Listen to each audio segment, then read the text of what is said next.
Hello everyone, welcome to another video. This time round I'm going to be showing you a game that I played in the 4NCL, and the person I'm playing, you can probably see the name, is Martin Mitchell, who, despite it saying 1752, they are actually well over 2150. I believe his last rating was about 2200, but he may even be stronger than that. I was black, and he starts off with d4 in this game, which is 45 minutes with a 15-second increment. I play knight f6, c4, and e6. So we could be transposing into a queen's gambit declined, Nimzo Indians, queen's Indians potentially.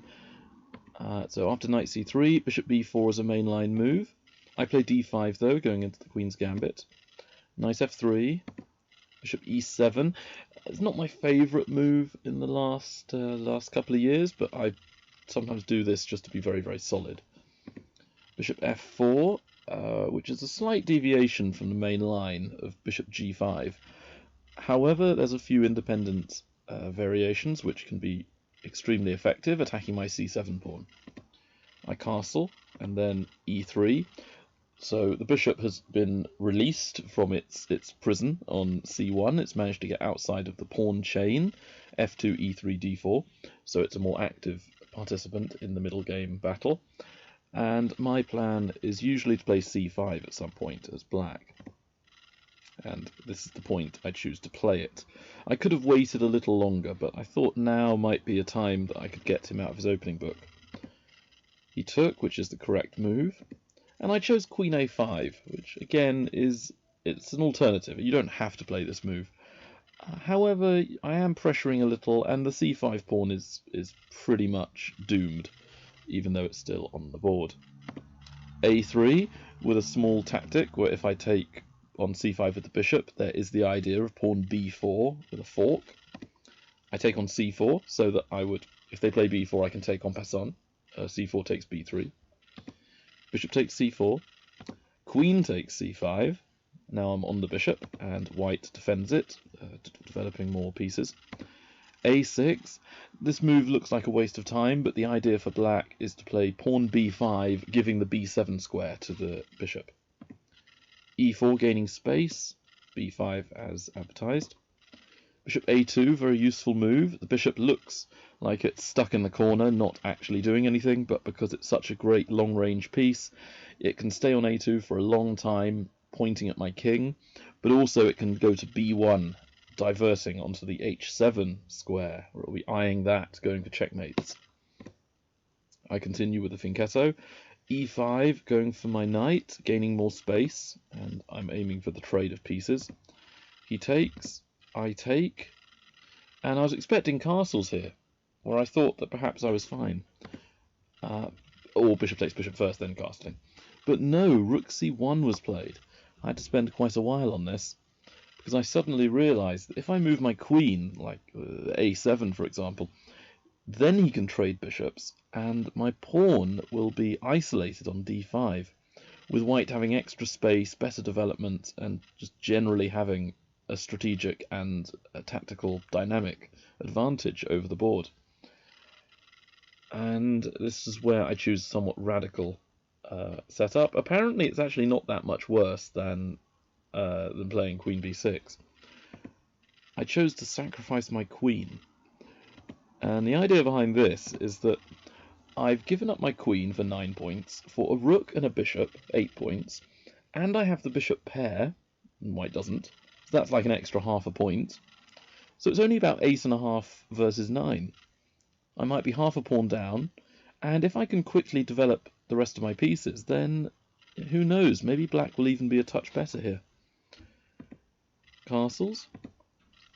Knight to c6. I did think about bishop c4 with a skewer, but then queen e4 would have attacked my a8 rook. So my plan was now to go bishop c4. However, white gets out of it, and I come back, centralizing the bishop with d5. Queen g4, going for some sort of mate, but I trade pieces, and in doing so, I win a pawn. So now it's close to equal, I think. Computers still give this as clearly better for white, but from a human perspective, I'm not sure how bad it is. Queen e4, bishop f6, simply holding and improving the bishop. g4 with the idea g5, trying to make my bishop move away, and then my knight will be vulnerable. Knight c4, aiming at the b2 pawn. Therefore, b3 is played, and I decide to go for the pawn. I have to move the knight anyway, so I may as well attack. Queen b4, knight c6, coming back around, trying to find a spot to have my knight where it's good and centralized. I was thinking about d5 now. Queen f4 is played, so g5 could still be annoying for white. But I do play knight d4. I'm threatening knight e2 check, and also knight takes b3. It's a very sensible move, king g2, preventing the fork from being effective. But I do capture the pawn. Now I was a bit more confident. g5 and centralize the bishop. My idea was if I could play pawn e5, my bishop would have a great outpost on d4. It would be centralized and it would be worth more than the 3 points that is regularly attributed to a bishop. So after rook d1, I play e5 to centralize and attack the queen. Then, I generally believe that rooks and bishops work a lot better than rooks and knights. Therefore, I don't have queens anymore, so I just have rooks to work with as the major pieces. Therefore, that means I can trade my knight for a bishop, and my extra rook and bishop against the queen might give me equality. Then a5, I'm thinking I might have a passed pawn on a or b. White goes for rook c7, attempting to pressure me. And I played this a bit too quickly, I think. I didn't see the tactic that he played. Rook takes f7. Very nice move. And now if I take the rook, which I didn't do in the game, but I was thinking about. Rook takes rook, he has queen takes a8 check. And then I have to get out of check, and the a5 pawn will also drop. And I wasn't certain that I could get away with this. So I took on a3. White has to trade rooks now. Queen d5, which I was remiss. I didn't see this move.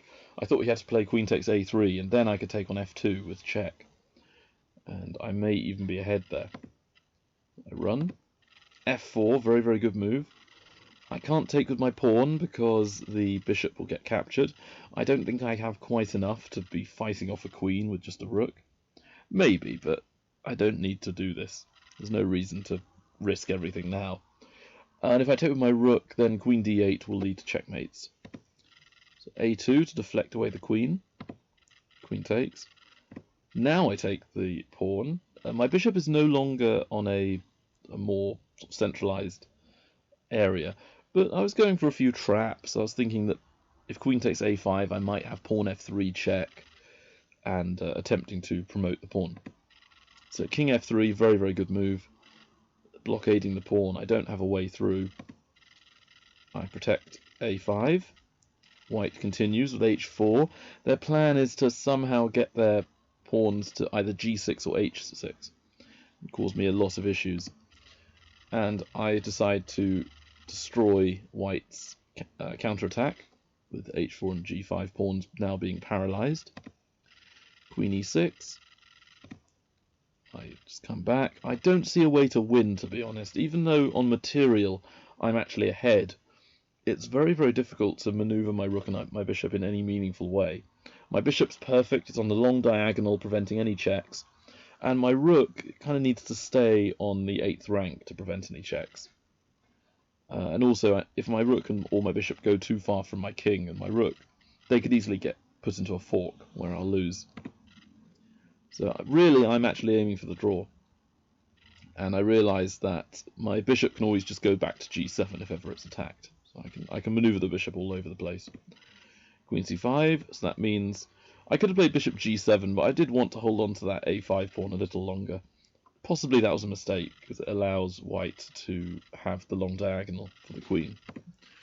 But again, I wasn't really seeing any way for white to get through. The moment they move their king, I can play pawn f3. The h-pawn, if it moves, I take it. and my bishop is always guarded and it's protecting my a-pawn. So after another check, I move the king, and then we agree a draw. I'm not going to try and press in this position, because really it's me that could be the one making the mistake. So overall, not the most exciting game. It was an interesting queen sack, though, I think. Computers don't seem to agree that I have enough for it, but I think on a psychological level it actually does make sense to sack the queen in that situation. And here, maybe a grandmaster could play on against me, and perhaps they could win eventually, but I just don't see a way they can do it. The only way to change the nature of the position is to play h5, and then when I take it, try and get that g5 pawn to move forwards and cause me problems. But again, I'm just not seeing the way through. And same thing for black. There's no way to push the f pawn. If I push the a pawn, then it will get taken, or even my bishop might get taken. And there's not really a good way to maneuver my rook and bishop to help advance the pawn without going into loads of checks from the white queen and possibly losing either my rook or my bishop or both. So I think a draw is a fair result in this endgame position.